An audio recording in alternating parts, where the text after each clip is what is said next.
দেবভূমি ভারতে যুগে যুগে অবতার রূপে জন্মেছেন স্বয়ং ঈশ্বর। এমনই এক দিব্য জীবন যার সাথে কথোপকথনে সেই সাক্ষাৎকার তুলে এনেছিলেন শ্রী মহেন্দ্রনাথ গুপ্ত। শ্রী গদাধর চট্টোপাধ্যায় হুগলি জেলার কামারপুকুরে জন্মগ্রহণ করেন এবং পরবর্তীকালে দক্ষিণেশ্বর কালী মন্দিরে কঠোর সাধনায় সিদ্ধিপ্রাপ্ত হন। তার নাম হয় শ্রী শ্রী রামকৃষ্ণ পরমহংস। শ্রী শ্রী রামকৃষ্ণ কথামৃত শ্রী রামকৃষ্ণের বাণীর অমৃত। ইহা একটি বাংলা 5 খণ্ডের রচনা, যা মহেন্দ্রনাথ গুপ্তের কথোপকথন। শ্রী শ্রী রামকৃষ্ণ কথামৃত একটি পবিত্র ধর্মগ্রন্থ হিসাবে অনুসারীদের মধ্যে সম্মানিত। আপনারা শুনছেন দেবভূমি ভারত।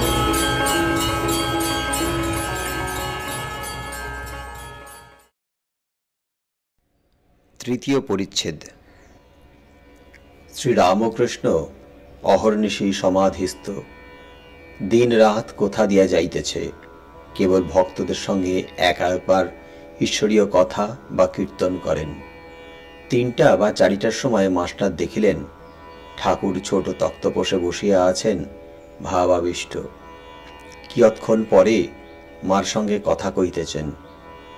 মার সঙ্গে কথা কহিতে কহিতে একবার বলিলেন, মা, ওকে এক কলা দিলি কেন? ঠাকুর খানিকক্ষণ নিস্তব্ধ হইয়া রহিলেন। আবার বলিতেছেন, মা, বুঝেছি, এক কলাতেই যথেষ্ট হবে, এক কলাতেই তোর কাজ হবে, জীব শিক্ষা হবে। ঠাকুর কি সাঙ্গপাঙ্গদের ভিতর এই রূপে শক্তি সঞ্চার করিতেছেন? এ সব কি আয়োজন হইতেছে যে পরে তাহারা জীব শিক্ষা দিবেন? মাস্টার ছাড়া ঘরে রাখালও বসিয়া আছেন। ঠাকুর এখনো আবিষ্ট। রাখালকে বলিতেছেন, তুই রাগ করেছিলি, তোকে রাগালুম কেন? এর মানে আছে, ঔষধ ঠিক পড়বে বলে। পিলে মুখ তুললে পর মনসার পাতা টাতা দিতে হয়। কিয়ৎক্ষণ পরে বলিতেছেন, হাজরাকে দেখলাম শুষ্ক কাঠ, তবে এখানে থাকে কেন? তার মানে আছে, জটিলে কুটিলে থাকলে লীলা পোষ্টাই হয়। বুঝলে মাস্টার, ঈশ্বরীয় রূপ মানতে হয়। জগদ্ধাত্রী রূপের মানে জানো? যিনি জগৎকে ধারণ করে আছেন, তিনি না ধরলে, তিনি না পালন করলে জগৎ পড়ে যায়, নষ্ট হয়ে যায়। মন করিকে যে বশ করতে পারে, তারই হৃদয়ে জগদ্ধাত্রী উদয় হন। রাখাল বলিলেন, মনোমত্ত করি। শ্রীরামকৃষ্ণ বলিলেন, সিংহ বাহিনীর সিংহ, তাই হাতিতে জব্দ করে রয়েছে। সন্ধ্যার পর ঠাকুর বাড়িতে আরতি হইতেছে। সন্ধ্যা সমাগমে ঠাকুর শ্রীরামকৃষ্ণ নিজের ঘরে ঠাকুরদের নাম করিতেছেন। ঘরে ধূনা দেওয়া হইল। ঠাকুর বদ্ধাঞ্জলি হইয়া ছোট তক্তাপোষটির উপর বসিয়া আছেন, মার চিন্তা করিতেছেন। বেলঘরে শ্রীযুক্ত গোবিন্দ মুখুজ্জে ও তাহার বন্ধুগণ আসিয়া প্রণাম করিয়া মেঝেতে বসিলেন। মাস্টারও বসিয়া আছেন, রাখালও বসিয়া আছেন। বাইরে চাঁদ উঠিয়াছে, জগৎ নিঃশব্দে হাসিতেছে। ঘরের ভিতর সকলে নিঃশব্দে বসিয়া ঠাকুরের শান্ত মূর্তি দেখিতেছেন।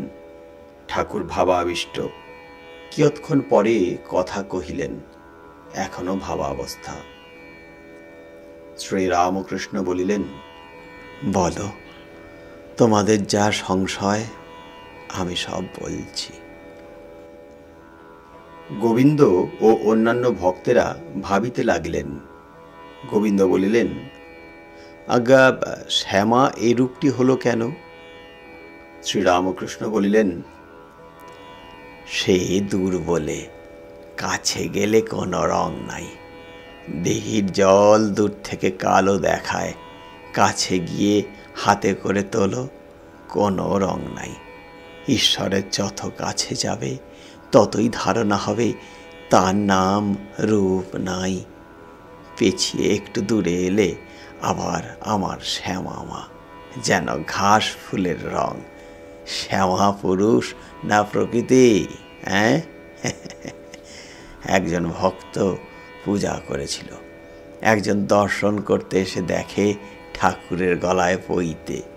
সে বললে, তুমি মার গলায় পইতে পরিয়ে রেখেছ?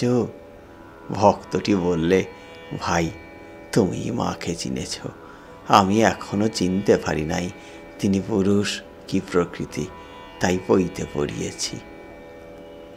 যিনি শ্যামা তিনি ব্রহ্ম, যারই রূপ তিনি অরূপ, যিনি সগুণ তিনি নির্গুণ। ব্রহ্ম শক্তি, শক্তি ব্রহ্ম, অভেদ, সচ্চিদানন্দময় আর সচ্চিদানন্দময়ী। গোবিন্দ বলিলেন, যোগমায়া কেন বলে? শ্রীরামকৃষ্ণ বলিলেন, যোগমায়া অর্থাৎ পুরুষ প্রকৃতির যোগ। যা কিছু দেখছ সবই পুরুষ প্রকৃতির যোগ। শিবকালীর মূর্তি, শিবের উপর কালী দাঁড়িয়ে আছেন, শিব সব হয়ে পড়ে আছেন, কালী শিবের দিকে চেয়ে আছেন। এ সমস্তই পুরুষ প্রকৃতির যোগ। পুরুষ নিষ্ক্রিয়, তাই শিব সব হয়ে আছেন। পুরুষের যোগে প্রকৃতি সমস্ত কাজ করছেন, সৃষ্টি স্থিতি প্রলয় করছেন। রাধা কৃষ্ণের যুগল মূর্তির মানেও ওই যোগের জন্য বঙ্কিম ভাব। সেই যোগ দেখবার জন্যই শ্রীকৃষ্ণের নাকে মুক্তা, শ্রীমতীর নাকে নীল পাথর। শ্রীমতীর গৌর বরণ মুক্তার ন্যায় উজ্জ্বল, শ্রীকৃষ্ণের শ্যামবর্ণ, তাই শ্রীমতীরও নীল পাথর। আবার শ্রীকৃষ্ণ পীতবসন ও শ্রীমতী নীল বসন পরেছেন। উত্তম ভক্ত কে? যে ব্রহ্মজ্ঞানের পর দেখে তিনি জীবজগৎ চতুর্বিংশতি তত্ত্ব হয়েছেন। প্রথমে নীতি নীতি বিচার করে ছাদে পৌঁছিতে হয়, তারপর সে দেখে ছাদও যে জিনিসে তৈরি, ইট চুন সুরকি সিঁড়িও সেই জিনিসে তৈরি। তখন দেখে ব্রহ্মই জীব জগৎ সমস্ত হয়েছেন। শুধু বিচার, তো কাজ নাই। ঠাকুর মুখামৃত ফেলিলেন। কেন বিচার করে শুষ্ক হয়ে থাকবে? যতক্ষণ আমি তুমি আছে ততক্ষণ যেন তার পাদপদ্মে শুদ্ধা ভক্তি থাকে। বুঝলে গোবিন্দ, কখনো বলি তুমি আমি, আমি তুমি, আবার কখনো তুমি তুমি হয়ে যায়, তখন আমি খুঁজে পাই না। শক্তিরই অবতার, একমতে রাম ও কৃষ্ণ, চিদানন্দ সাগরের দুটি ঢেউ।